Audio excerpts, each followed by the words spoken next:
Labadiena. Šiais metais įsigaliojo nauja paramos nepasiturintiems gyventojams teikimo tvarka.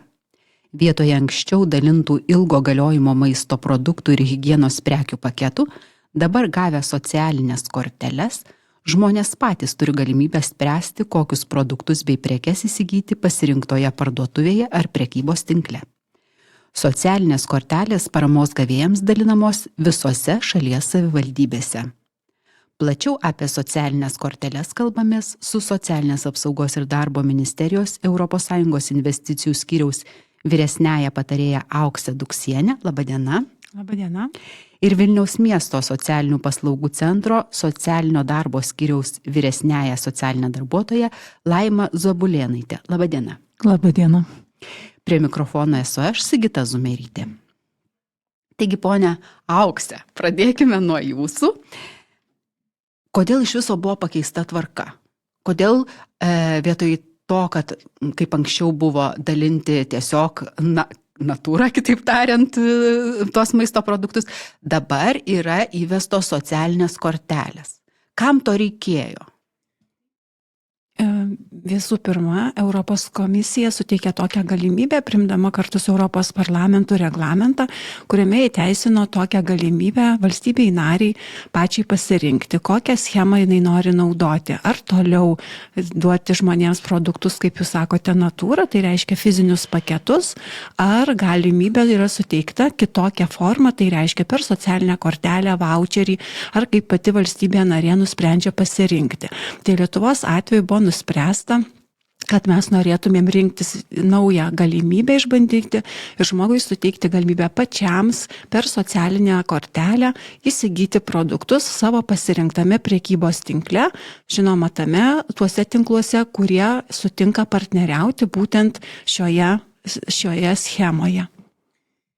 Ir tikriausiai mūsų valstybė rinkosi tokį variantą, nes matė naudą. Ar ne? Kokia yra nauda iš viso tų socialinių kortelių, naujos tvarkos? Tai mes iš tikrųjų matome net kelias naudas, vertiname tuos aspektus, tai turbūt viena iš pačių didžiausių naudų, tai yra tas sumažėja žmogaus stigmatizacijos momentas, kada žmogui nereikia ateiti nustatytų laikų, nustatytoje vietoje atsiimti paketo, bet jam pačiam patogiu metu, taip, kada jisai turi galimybę keliauti į savo pasirinktą prekybos tinklą apsipirkti ir tuo pačiu įsigyti tai, ką žmogus vartoja, kas jam yra naudinga, nes šitos schemos atveju yra galimybė ne tik įsigyti maisto paketus, galimybė yra suteikiama aplamai įsigyti visus produktus ir būtinojo vartojimo prekes.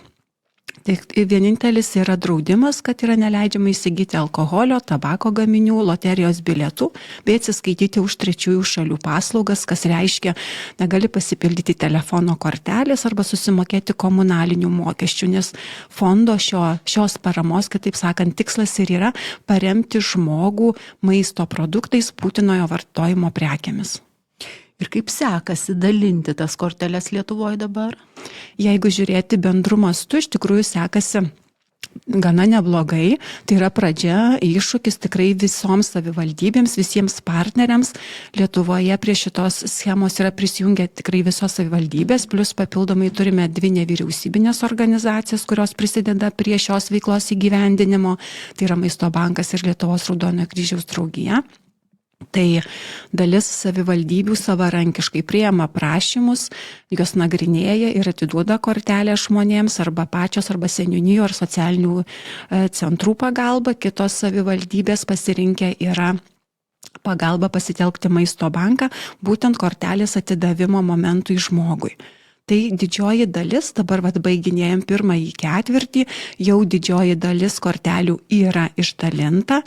Daugiau turbūt jau kaip 70% žmonių ir yra pasiekusi ta pati pirmoji parama po kovo 15 dienos. Dabar dar tas, kas nesuspėjo iki kovos 15 dienos, tai visi likusiai žmonės dar pirmo ketvirčio lėšas gaus iki balandžio 15 dienos. Toliau jau eis 2., 3., 4. ketvirčiai. Minėjote, kad daugiau kaip 70% jau yra pasiėmę korteles tų žmonių, kuriems priklauso, ar ne?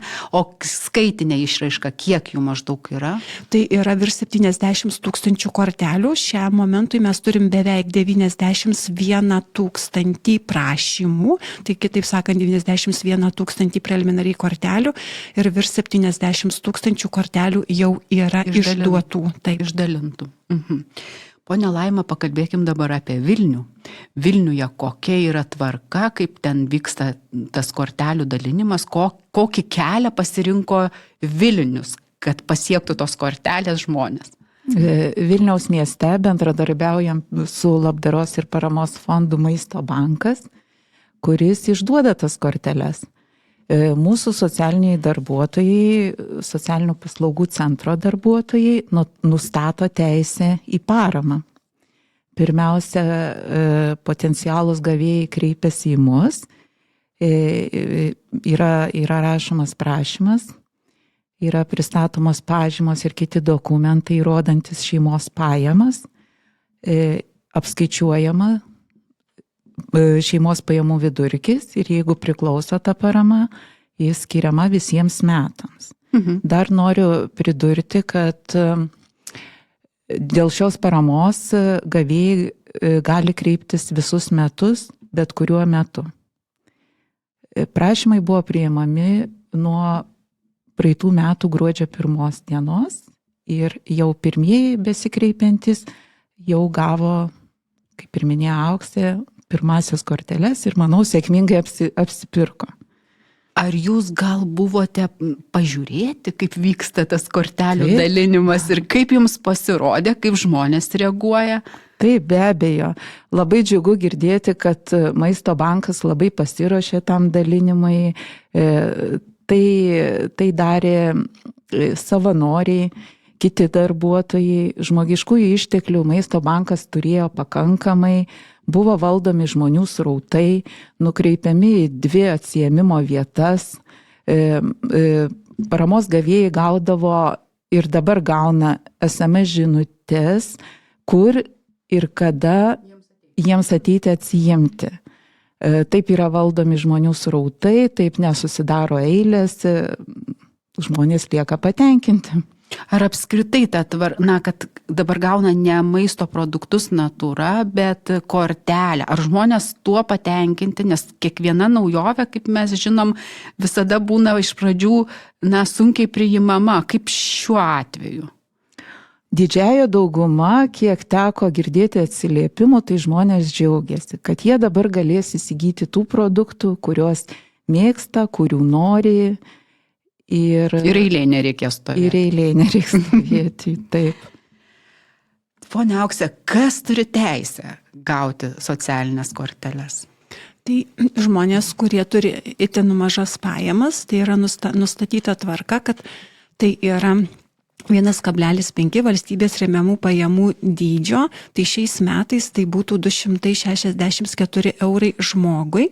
Bet kiekviena savivaldybė vis tik gali turėti ir išimtinius atvejus, kada vis tiek ir viršijus tą sumą žmogus turi teisę gauti kortelę. Tai ta maksimali galima suma šiais metais yra 440 eurų. Čia mes per mėnesį kalbame. Vidutinės mėnesinės pajamos asmeniui. Bet tas visas, jeigu šeimos paketas, jisai yra skaičiuojamas remiantis piniginės paramos įstatymo nuostatomis. Tai tokie žmonės turi teisę gauti. Vienintelis kriterijus – asmens vidutinės mėnesinės pajamos. Pone Laima, o kaip Vilniui atrodo, koks yra paveikslas, kas tie žmonės, kurie daugiausia turi teisę Vilniuje gauti kortelę? Taip, dabar suskaičiavome ir pagal statistiškai virš 75% yra mažas pajamas turinčios šeimos, vieni gyvenantis asmenys arba asmenys su nepilnamečiais vaikais. Likusi dalis 25% pasiskirsto senjorai ir neįgalūs asmenys.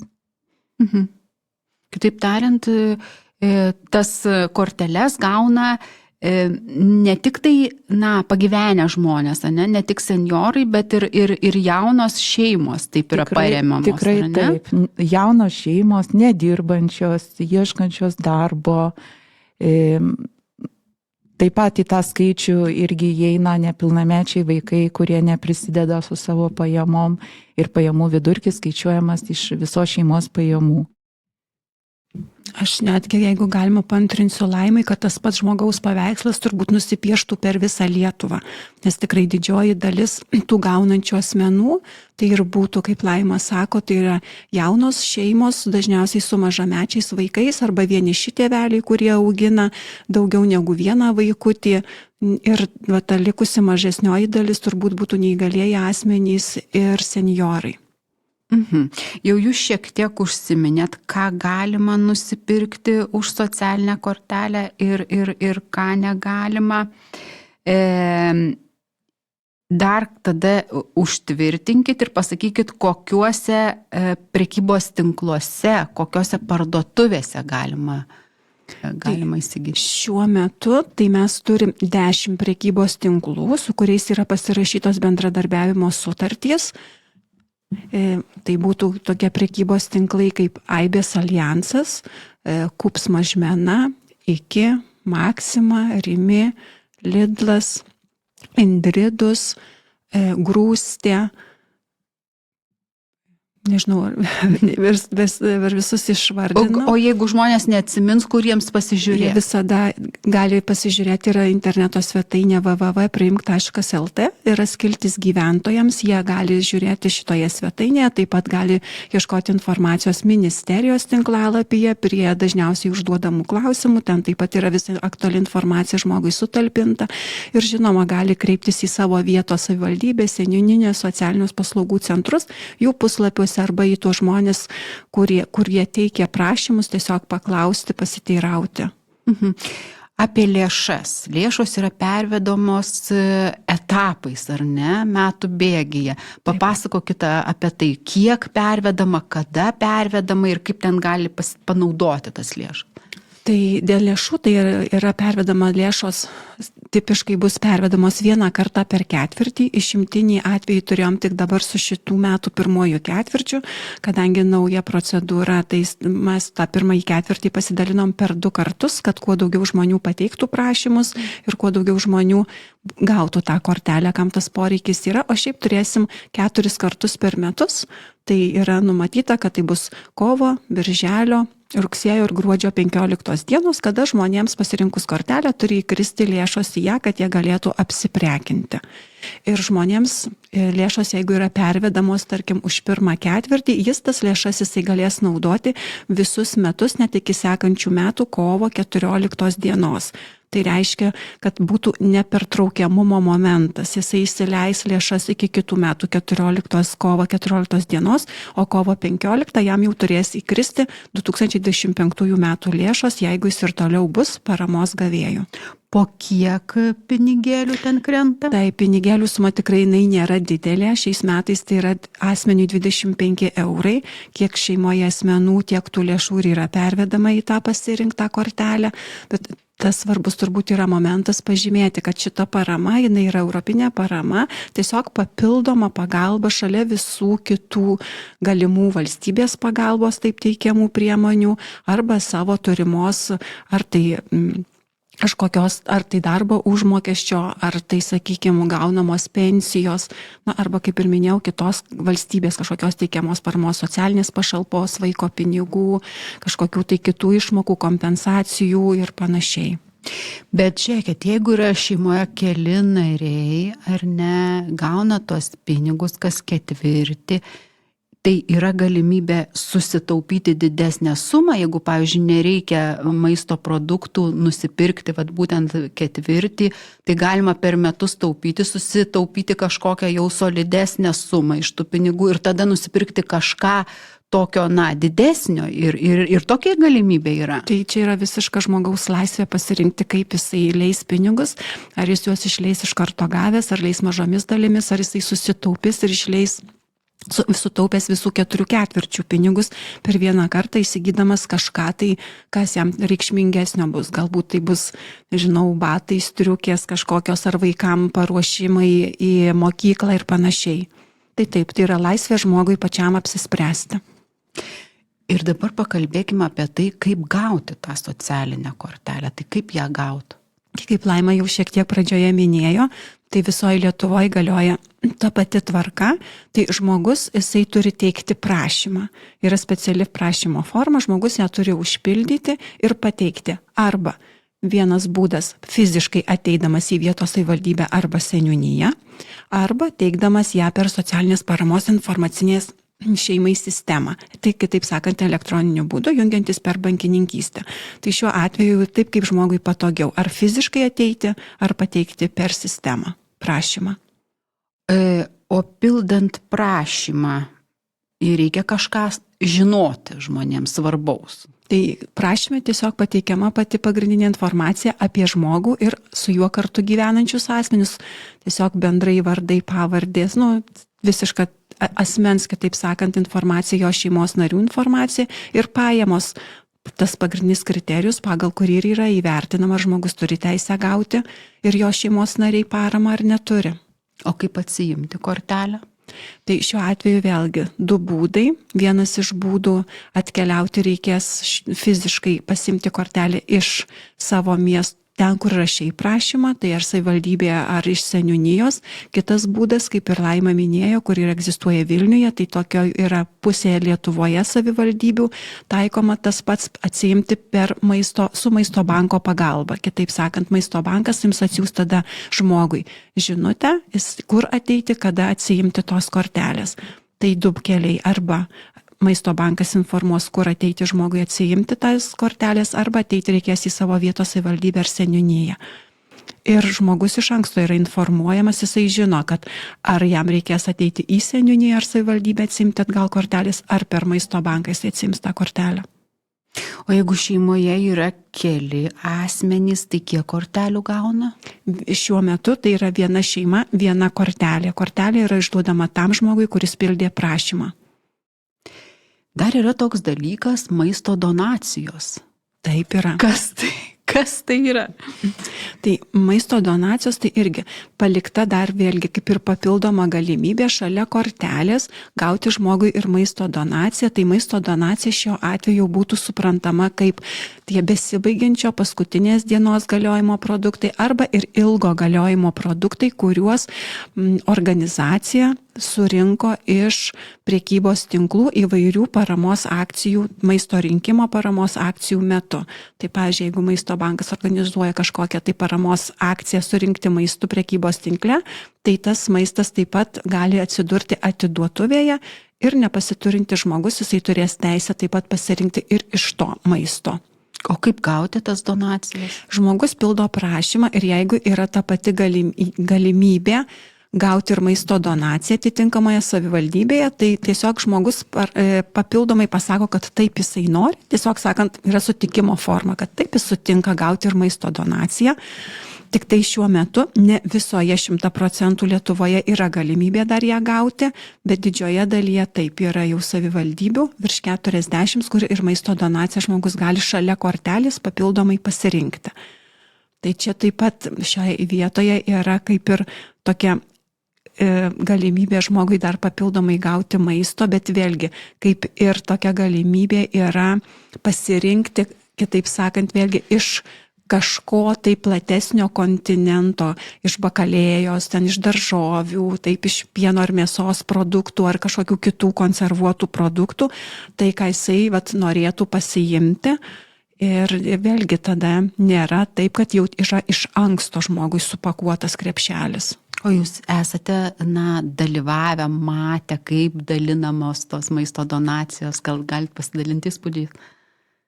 Taip, ir aš buvau, mačiau, kokie žmonės ateina, ką jie renkasi. Kitą kartą tie, kurie dėl savo negalios ar kitų priežasčių negali ateiti, už juos ateina kiti paimti ir parnešti žmogui. Taigi, žmogus renkasi, aišku, tą, ką jisai valgo, kas jam naudinga, patogu gaminti, tačiau nustebino irgi žmonių toks geranoriškumas, kad jie sako, aišku, bet neimsiu tenai bulvių ar morkų, nes dar turiu iš praeito kartą, atiduokit kitiem. Tai yra gražus žestas, kada žmonės, kurie patys reikalauja pagalbos, bet jie linkę dalinti su kitais tą paramą. Aukse, jūs matėt? Taip, aš taip pat esu dalyvavusi, savanoriavusi Maisto banko atiduotuvėje Vilniuje. Tai tikrai paliko labai gerą įspūdį ir taip, kaip visas procesas iš Maisto banko yra suorganizuotas, kad viskas vyksta tikrai gana sklandžiai, žmonės ir ateina užsiregistravę, nustatytais, stengiasi ateiti tais laikais, kad nebūtų per didelių eilių, grūščių. Tai visas tas organizacinis procesas iš tikrųjų yra pakankamai gerai viskas suorganizuota.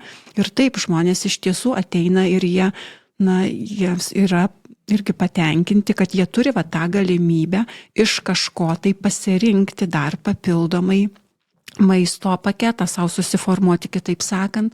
Tai tik turbūt dar svarbu pažymėti, kad šio fondo kontekste tai žmogus, jisai turėtų gauti ne mažiau kaip 5 kilogramus maisto per 1/4. Ir vėlgi tiek, kiek asmenų šeimoje, tiek tų kilogramų žmogus turi teisę gauti, tik tai žinoma, ne per vieną kartą reikėtų viską atsiimti, o ateiti atsiimti per kelis kartus, nes mes vis tiek kalbam iš principo apie besibaigiančio arba paskutinės dienos galiojimo produktus. Tai taip, žinoma, galima įdėti į kamerą, užšaldyti tam tikrus produktus, bet kai kuriuos produktus galbūt jau reikia kaip pieno ir suvartoti kelių dienų jau ir bėgyje.